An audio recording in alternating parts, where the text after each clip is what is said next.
हम लोग देखते हैं जैसे कोविड के टाइम में भी जो हमारा त्रिपुरा में अभी 12 सरकारी व्यवस्था में 12 मतलब ये है आपका ब्लड में और 2 बेसरकारी है, उसमें थोड़ा सा उनका कमी हो रहा है। और कोविड के टाइम में भी हम लोग देखें और उसके बाद इलेक्शन जब भी होता है ये सब हमेशा होता रहता है। इसीलिए अभी मैंने अपील किया था सभी को, त्रिपुरावासियों को, ताकि ये डिमांड और सप्लाई का ये हमेशा बैलेंस होना चाहिए। ब्लड आप ज़्यादा दिन आप स्टोर करके नहीं रख सकते, इसका एक डेफिनेट टाइम है, ब्लड आप रखोगे भी तो ख़राब हो जाए। इसीलिए हमेशा जो डोनेशन जो है वो हमेशा मतलब स्टेडी होना चाहिए। इसलिए मैं आज आया हूँ। 39 जो वार्ड है अगरतला म्यूनसिपल कॉर्पोरेशन, ये लोग व्यवस्था किए हैं। यहाँ पर 125 जन आज यहाँ पर ब्लड देंगे।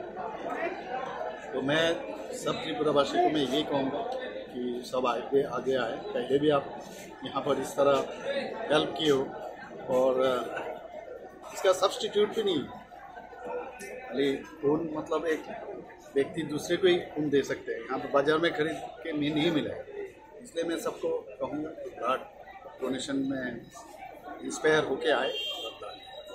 স্যার কলকাতার গিয়েছেন, সারা দেশের পরিস্থিতি আর আপকি বা 400 পা স্যার কেমন এটার বিষয়টা একটু বলেন। যে মানে যশস্বী প্রধানমন্ত্রী নরেন্দ্র মোদীজি বলছেন যে বারবার যে 400 পার হবে আমাদের এনডিএ এবং বিজেপি মিলে, এবং সেটা হবে। আমি ওয়েস্ট বেঙ্গলে তো এই নিয়ে আমি 4-5 জায়গায় গেলাম, আগামী দিনেও আমি যাচ্ছি।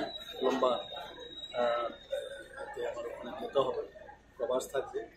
আমি আশা করি যে প্রধানমন্ত্রীজি যে কথাটা বলছেন সত্যি সেটা হবে এবং আমাদের ভালো মানুষের মধ্যে একটা পশ্চিমবাংলাতেও আমি দেখেছি প্রচণ্ড রেসপন্স আছে এবং সেটা হবে। মানে 42 লোকসভার সিট আছে, আমাদের টার্গেট আছে 32। তো এদিকেই যাচ্ছে। গত ইলেকশনেও 2019-এ আমরা 18টার মতো পেয়েছিলাম, এবার অনেক বেশি বাড়বে, যেটা টার্গেট আছে 30। স্যার বিরোধীরা বলছে আপনারা 170টা সিটই কষ্ট করতে পারবেন না। ওরা আসলে ভয় পাচ্ছে যে ওদের যখন কাউন্ট হলে লোক পাবে কি, ভাবছে যে এইগুলো বলে টলে যারা মানে কাউন্টিং এজেন্টরা জানে ঠিকভাবে যারা এর জন্য এসব করছে, only to boost up their cadre. Sir দেখা গেছে